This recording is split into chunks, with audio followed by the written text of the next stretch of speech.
제6발제 공급망 금융 활성화를 위한 혁신금융법제 개선 방안 연구에 관해서 김은정 연구위원께서 발제해 주시고, 토론은 차상진 차앤권 법률사무소 파트너 변호사님께서 맡아주시겠습니다. 네, 발제 부탁드리겠습니다. 예, 안녕하십니까. 올 한 해 한국법제연구원에서 공급망 금융 활성화를 위한 혁신금융 법제 개선 방안 연구를 수행한 김은정 연구위원입니다. 제게 주어진 시간이 많지 않아서 굉장히 핵심적인 연구 수행에 관한 부분만 말씀을 드리겠습니다. 아마도 더 자세한 내용들이 더 설명이 필요하겠고요. 그런 부분들에 대해서는 저희 보고서가 곧 출간 및 공개될 예정입니다. 그때 많이 참고해 주시고 또 보시면서 의견 언제든지 주신다면 또 이에 대한 부분들이 정책에 반영되고 또 이 공급망 금융이라는 것에 활성화되는 데 기여할 수 있지 않을까라고 생각합니다. 그러면 네, 서론을 좀 각설하고 바로 시작하겠습니다. 말씀드리고자 하는 건 크게 세 가지 부분입니다. 먼저 연구 개요입니다. 왜 이 연구가 필요하고 과연 어떤 배경에서 목적이 무엇인지 말씀드리겠습니다.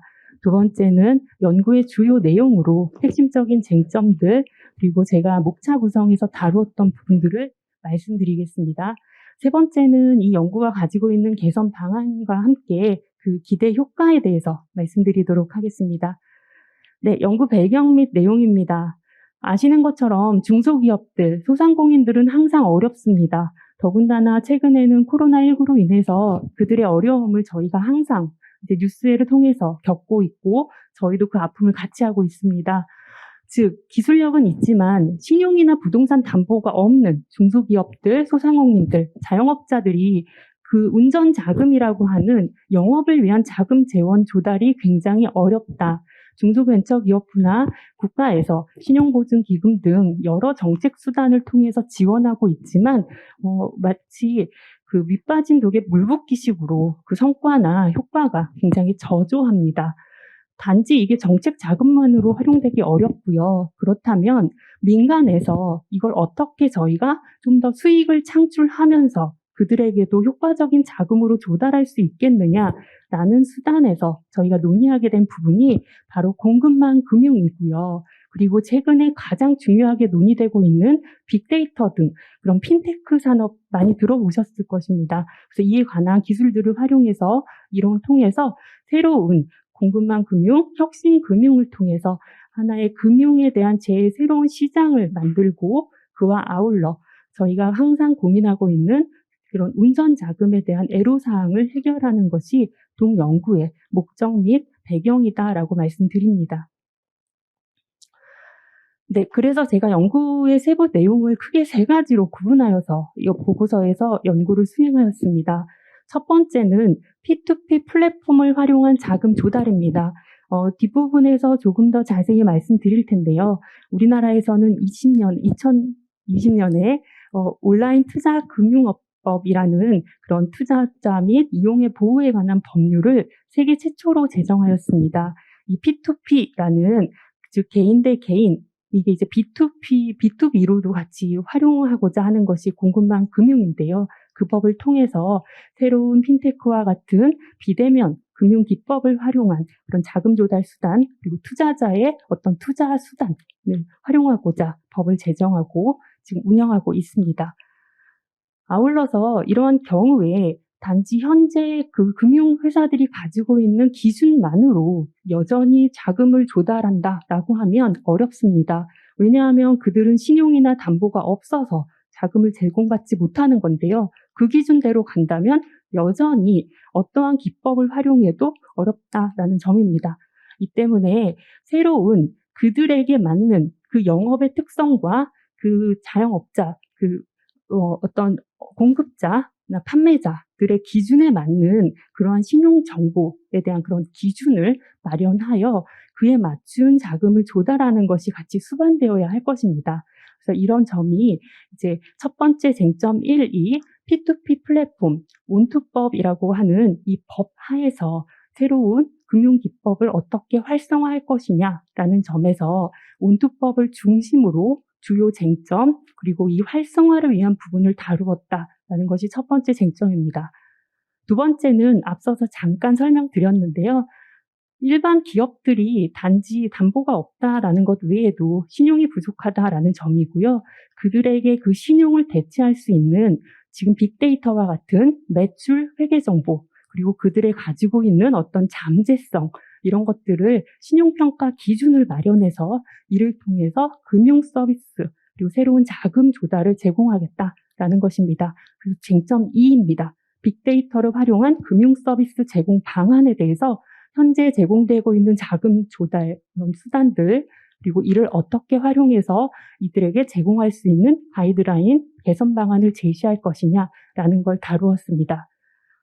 이 쟁점 1과 쟁점 2를 합쳐서 그렇다면 그 외에 중소기업들에게 현재 제공되고 있는 자금 조달 수단은 무엇이고 현행 제도에서 미비한 점, 개선 방안, 그리고 이 둘에 대한 활성화에 있어서 정책적인 제언을 다룬 것이 동연구의 큰 방향성으로 설명드릴 수 있습니다.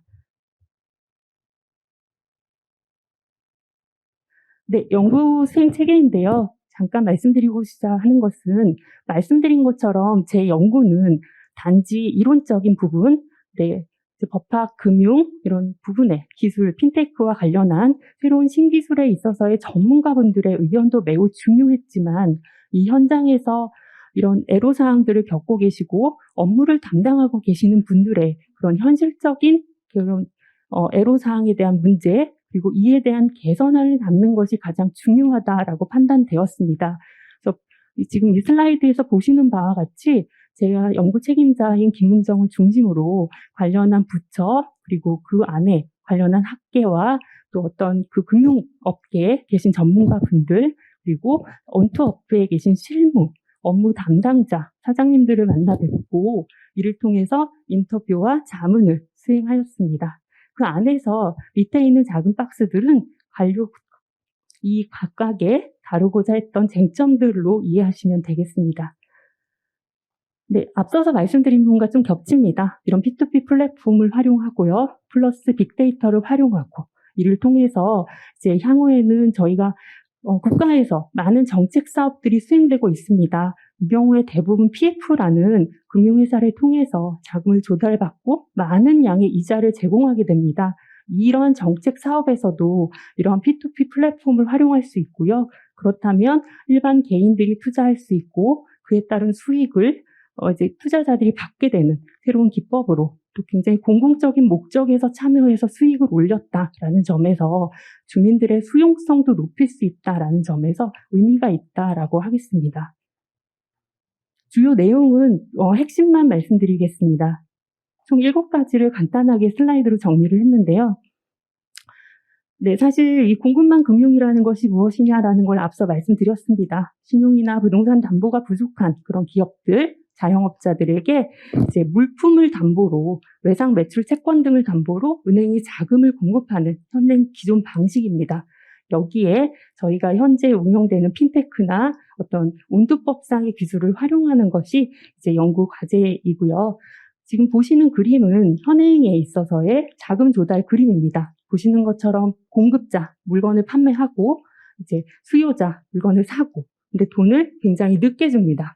6개월 이상 지나서 주기 때문에 그 물품을 납품한 공급업자가 빨리 운전자금을 받을 수 있게 하는 수단을 마련하는 것이 연구의 쟁점이었다. 앞선 그림에서 방금 제가 문제점 말씀드렸고요. 이와 같이 물건을 판매한 판매자가 돈을 제때 받지 못하죠. 그래서 이 대출을 해야 되고 근데 대출은 받을 수 없고 이런 식의 자금 지원의 한계가 문제점이다. 그리고 이런 부분들이 현행의 어음이나 외상 매출을 담보로 하는 그런 외상 매출 채권제도 등등 여러 가지 자금 조달 제도가 있음에도 그에 대한 어떤 탁월한 그런 해결 방안이 되지 못하고 있다라는 점입니다. 한계점 등을 중심으로 이제 다루고자 하였고요. 그러한 방식 중에 하나가 또 선정산 서비스입니다. 그래서 이런 경우에도 이제 미리 돈을 어음 할인과 같이 받는 경우인데요. 할인율이 높기 때문에 이런 중소기업들의 경우에 굉장히 손해가 클 수밖에 없습니다. 그런 부분들을 좀 대체할 수 있는 수단으로 이제 온두법상의 P2P 이 금융을 고민하였습니다. 이 P2P법이 20년에 만들어져 19년에 제정되어서 20년부터 시행이 되었고요. 그 법에 대한 큰 설명입니다. 주의 내용은 이미 말씀드렸고요. 돈을 빌리는 차입자와 돈을 투자하는 투자자, 대여자 간의 관계인데요. 그 안에서 발생할 수 있는 투자자 보호를 위해서 동법에서는 온라인 투자 금융업자라는 걸, 중개업자를 이제 두게 되고요. 그 중개업자를 통해서 모든 거래가 이루어지고 정산이 이루어짐으로써 차입자에 대한 정보도 보호하고 투자자에 대한 보호도 같이 하고 있습니다. 사실 제가 운투법은 전 세계 최초다라고 말씀드렸고요. 미국이나 일본에서도 이러한 그 거래 구조의 이제 대출 등의 형태가 이루어지고는 있는데요. 이런 운투법과 같은 독립법은 아니고요. 투자자 측에서는 증권법을 적용하고 그리고 차입자 측에서는 대출에 관한 대금업법을 적용하는 형태로 미국과 일본은 운영되고 있습니다. 그래서 앞서서 제가 쟁점 3가지를 처음에 서두에 말씀을 드렸고요. 그 중에서 이제 쟁점 1이 P2P 금융형, 공급망 금융형이었고요. 쟁점 2가 빅데이터 플랫폼, 그런 공급망 금융형이었습니다. 그에 대한 도식도입니다. 보시는 것처럼 이러한 구조를 통해서 그리고 또 빅데이터 기반의 경우에는 이제 공공기관에게 이 공급망 금융 회사 플랫폼이 신용에 대한 새로운 가이드라인을 제공함으로써 이제 새로운 기준으로 중소소상공인들, 운전자금이 필요한 자들에게 자금을 원활히 제공할 수 있게 된다라는 그런 모델이다라고 하시면 이해하기가 좀 더 편하실 것 같습니다. 지금까지 이런 공급망 금융이 완전 새로운 것은 아닙니다. 이미 활용되어 왔었고 그에 대한 제도 정비 그리고 그 활용도를 좀 더 확장하자라는 차원입니다.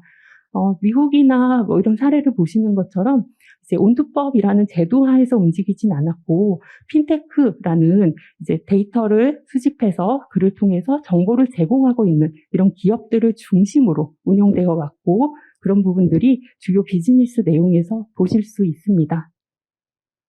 우리나라에서도 17년부터 이제 2013년부터도 운영이 되었고요. 이제 17년 정도부터는 이제 조금 더 체계화되어서 제도화되어 운영되었다라고 보시면 되겠습니다.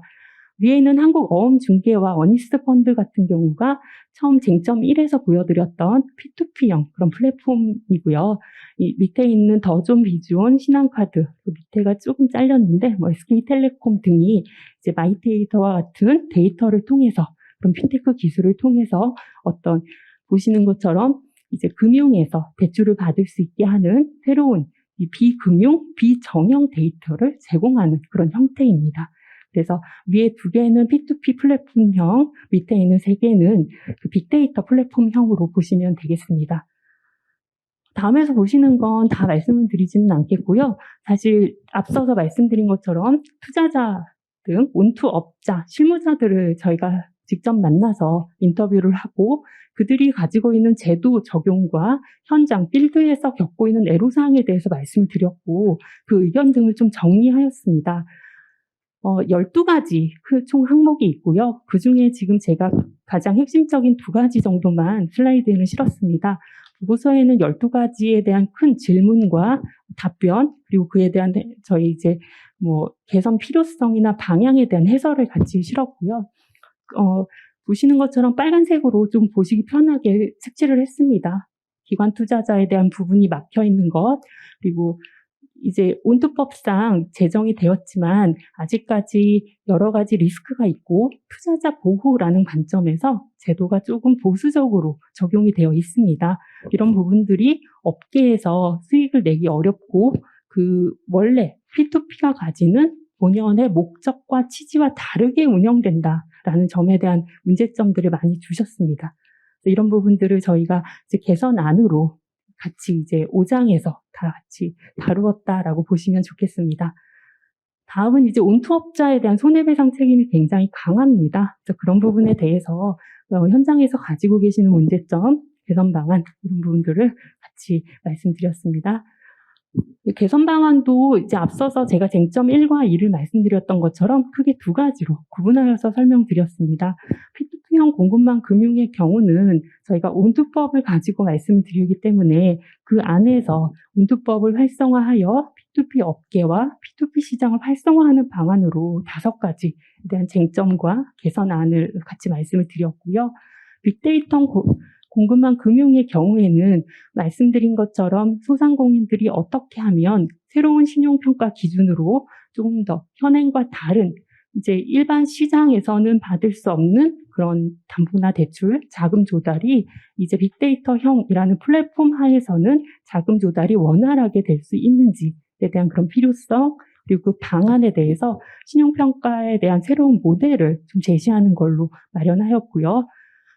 또 이제 이 P2P 업체가 이제 신용평가에 대한 부분, 이제 많은 업체들을 상대하기 때문에 그들에 대한 특성을 가지고 있습니다. 그래서 그걸 바탕으로 그들에 대한 새로운 신용평가 기준을 제시할 수 있기 때문에 이런 것들이 하나의 데이터 산업으로, 신용평가 산업으로 또 활용될 수 있다라는 점 또한 같이 개선점으로 다루었습니다. 그리고 정책 금융에 대한 부분은 앞서 설명드린 것처럼 이제 많은 부분 정책 금융의 정책 사업에 있어서도 이런 P2P형을 통해서 주민들, 일반 국민들의 참여를 높이는 것도 여러 가지 점에서 일석이조와 같은 효과가 있으리라고 생각합니다. 네, 마지막으로 기대 효과이고요. 말씀 앞서서 드린 바와 같습니다. 이제 공급망 금융 활성화를 위해서 여러 가지 추가적인 제도 개선이 필요하다라는 말씀을 드렸고요. 또 신용평가에 대한 부분, 그리고 매출 채권 양도에 대한 부분도 상법 개정안을 같이 담았습니다. 현행의 경우에는 채권자 이제 통지와 채무자 승낙이 필요하기 때문에 그에 대한 특례 규정이 필요하고, 그럴 때 이 매출 채권에 대한 어떤 특례를 통해서 좀 더 원활하게 제도에 대한 그런 담보 효과가 발생할 수 있습니다. 이런 부분도 같이 담았고, 말씀드린 빅데이터의 활용, 신기술 활용을 통해서 어떤 새로운 플랫폼 시장, 금융 시장을 활성화하고, 그를 통해서 저희가 연구에서 담보자 했던 소상공인 및 중소기업에 대한 운전자금에 대한 조달 통해서 투자자에 대한 어떤 이익과 보호도 이루지만 먼저 이 기업들에 대한 어떤 원활한 그런 자금 조달과 운영에 있어서 지원할 수 있는 그런 제도 개선 방안을 같이 다뤘습니다. 사실 정책 자금에 대한 문제점과 그에 대한 개선도 담았는데, 그런 부분은 혹시 관심이 있으시다면 보고서를 통해서 말씀 주시거나 또 개인적으로 연락 주시면 저 또한 많이 연구하겠습니다. 네, 발표를 마치겠습니다. 감사합니다. 네, 감사합니다. 준비하신 내용은 많은데 저희들 시간이 얼마 주어지지 않았던 관계로 급하게 정리하셨던 것 같습니다. 보고서를 활용해 주시면 감사하겠습니다. 그럼 차상진 파트너 변호사님께서 토론해 주시겠습니다. 부탁드리겠습니다. 예, 안녕하십니까. 저는 토론을 맡은 차행검법률사무소 차상진 변호사라고 합니다. 먼저 김은정 연구위원님께서 이제 여러 가지 주제를 말씀을 좀 해주셨는데요. 먼저 이제 저는 요 발표를 이제 들으면서 이제 느꼈던 거는, 사실 이 공급망과 이 온라인 투자연계금융업이라는 주제 자체가 매우 오래 다루기에는 상당히 어렵고 가장 험난한 시기였을 수도 있습니다. 왜냐하면 공급망 금융은 그동안 계속 이제 활성화시키려고 했지만 활성화가 계속 되지 않는 어려운 부분이었고, 또 온라인 투자 연계 금융업 같은 경우에도 기존에는 대부업법으로 이제 규율되다가 올해부터 이제 온라인 투자 연계 금융업법에 따라서 이제 규율되도록, 물론 법 시행은 작년에 됐지만 이제 1년 동안의 유예 기간 동안 각 업체들이 등록을 하고 그 등록 과정 중에서 늦어지면서 올해부터 이제 비로소 등록이 완료된 그런 업체들이 나타나기 시작해서, 사실은 그 과정 중에서도 계속 이제 등록 관련된 쟁점도 바뀌고 비즈니스 관련된 쟁점도 바뀌어서 많이 혼란스럽고 어려웠던 그러한 기간이었는데, 이 기간 중에 이제 공급망 금융과 온라인 투자 연계 금융업을 함께 이렇게 연구 주제로 다루어 주셨는데, 이것은 상당히 어려운 환경에서 매우 정치하게, 그리고 실무적 필요성과 또 실무 의견만 너무 수렴하다 보면 사실은 법적으로는 타당하지 않은 것들도 있는데, 그런 부분들을 잘 정리해 주신 것 같습니다. 예, 연구위원님께서는 먼저 공급망 금융에 대해서 이제 중소창업기업에 대한 자금 조달 수단으로서 이제 공급망 금융을 언급해 주시고, 그리고 이는 창업기업의 부족한 자산 및 신용이 고려를 했을 때 이젠 쉽지는 않고 공급망 금융이 이제 별도로 이제 좀 정비될 필요가 있다, 이런 말씀을 해주셨고, 방안으로서는 이제 동산담보법이랑 그다음 민법상 채권 양수도 절차 간소화, 그리고 온투업 활성화, 그다음에 공급망 관리 플랫폼에 대해서 이제 언급을 해주셨습니다. 저는 이제 이런 방안이 매우 필요하다라고 많이 느낀 게, 이제 실무에서 이렇게 하다 보면 공급망 금융의 발달을 이제 현실적으로 제한하는 요소로서 물품 같은 거 공급할 때 이제 채권 양도 통지가 사실 현실적으로 되게 어려운 경우들이 많습니다. 그래서 좀 금융사들 중에서도 사실은 그 채권 양도 통지를 하지 못해서 채권 양도 계약서는 체결하고 양도 통지 권한만을 위임받은 상태로 아직 통지를 못하는 경우가 있습니다. 왜냐하면 통지가 이젠 도달하는 순간, 이젠 통지를 수령한 지급해야 될 사람은 이거 나한테 물품 공급하는 사람이 문제 있는 거 아니야? 라고 하면서 바로 이제 거래가 끊긴다든지 이런 경우들이 있어서 상당히 이제 이런 부분에서 애로사항이 많고요. 그리고 물품이나 설비 담보 같은 경우에는 이제 위치 추적 장치도 있고 신용평가 체계도 구축이 필요하고, 그리고 이런 것들은 정말 간절합니다. 왜냐하면 특히나 위치 추적 장치는 아니면 담보관리 전문 회사를 사용한다 할지라도, 먼저 위치 추적 장치 같은 경우에는 유동 집합물에 대한 담보 같은 경우에는 계속 이제 집합물이 들어왔다 나갔다, 창고에 있으면 재고가 들어왔다 나갔다 하기 때문에 이것을 사실은 추적하는 것이 커다란 의미가 없고, 또 전문적인 담보관리 회사가 있다 할지라도 사실 롤 자체는 대단히 전문적이고 객관적이고 중립적으로 업무를 해야 되는데, 실제로는 이제 창고업자들이 이제 이런 역할을 하면서 수수료만 받고서 있다가 이제 문제가 발생하는 경우가 많아서, 말씀하신 부분, 공급망 금융이 활성화되기 위해서는 말씀하신 부분들에 대한 문제 해소가 절실하다라고 볼 수 있습니다. 그리고 특히나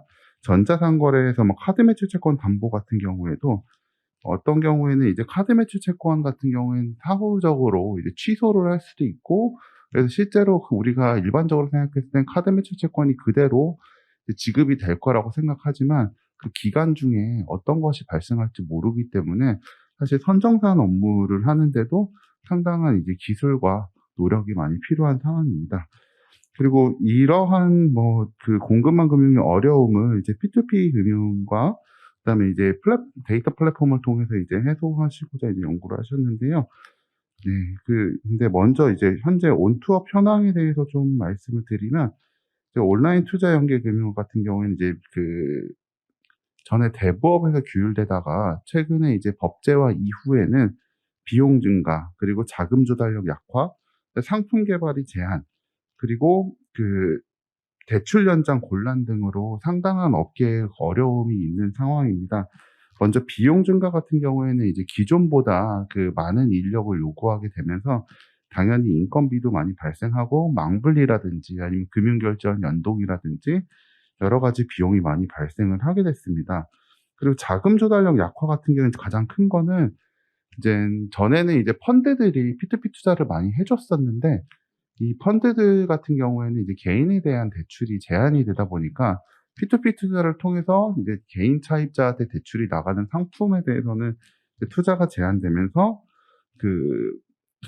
중요한 자금원 중 하나인 펀드의 자금이 제한됐고, 그리고 저축은행 같은 경우에는 이제 아까 발표 내용에도 이렇게 들어가 있었지만 DSR이 적용이 되는데, 근데 문제는 그렇습니다. DSR이 적용되려면 이제 대출이어야 되는데, IFRS 상으로는 P2P 투자에 따른 원리금 수취권을 취득하게 되면 이것을 저축은행은 대출로도 이제 취급할 수도 있고, 아니면 이제 투자 자산으로도 취급할 수 있는데, 문제는 이제 아마도 둘 다 취급할 수 있게 된다면 이제 감독 당국에서는 이왕이면 DSR 관리가 되는 대출로서 취급할 것을 좀 요구를 할 거고, 그리고 대출이든 투자든 어느 쪽이든 이제 사실 신용위험에 대해서 궁극적으로 노출되는 것이기 때문에 충당금을 쌓아야 되는데, 이거 충당금을 쌓게 되면 사실은 또 저축은행 입장에서 비용이 증가되는 거라서 자금을 공급하기가 좀 쉽지는 않습니다.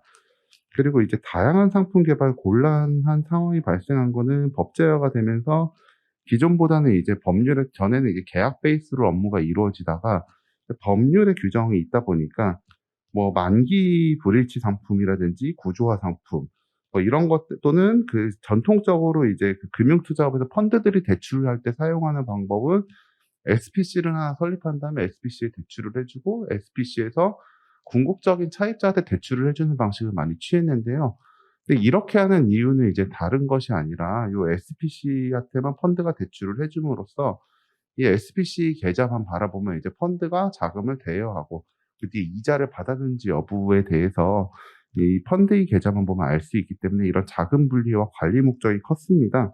근데 이제 이런 것들도 제한이 되고, 그리고 기존에는 이제 그 기관 전용 상품 같은 것을 많이 출시를 했는데, 왜냐하면 기관 투자자들이 이제 개인 투자자들이랑 함께 투자를 하게 되면 그 대출 연장 같은 경우에는 P2P는 이제 일반 금융기관 같은 경우에는 이제 대여자인 금융기관만 승인을 하면 되지만, P2P 같은 경우에는 이제 차입자와 금융기관뿐만이 아니라 투자자들까지도 동의를 받아야 되거든요. 근데 이런 경우에 그 기관 투자자들만 있게 되면 대출 연장이라든지 아니면 채권 출심 같은 거 했을 때, 또는 매각을 했을 때 이 가격이 적정하냐, 또는 지금 채권 출심하는 게 맞느냐, 담보 실행하는 게 맞느냐, 이런 것들 방어 입찰을 해야 되느냐 말아야 되느냐, 이런 것들에 대해서 이제 기관 투자자들만 있으면 상당히 그 논의가 빠르게 이루어질 수 있는데, 개인 투자자들이 이제 몇 분 계시면 이제 그게 쉽지 않아 가지고 개인 투자자들과 함께 투자하는 건 상당히 꺼립니다.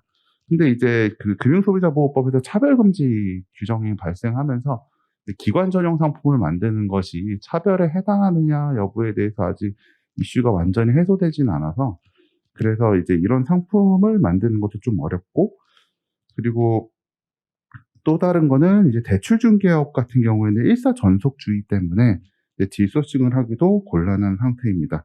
결국 종합적으로 보면 이제 P2P 금융이라든지 아니면 자금을 공급하는 여신기관으로서 되게 중요한 것은 자금의 뭐 물론 이자도 중요합니다만, 현실적으로는 자금을 얼마나 신속하게 공급할 수 있느냐와 자금이 양이 얼마나 되느냐를 가지고서 이 두 개가 충족이 되면 사실 양질의 안전한 대출 상품에 그 대여를 해줄 수 있는 기회가 많은 데 비해서 이 두 개가 충족되지 않으면 점점 더 그 상환이 어려운 그런 차입자들을 찾아가야만 하는 상황인데, 이제 자금 조달 능력과 비용이 증가하고, 그리고 그 상품 개발이 제한되면서 점점 어려워지고 있는 상황입니다. 이제 이런 원인으로는 여러 가지가 있겠지만, 예.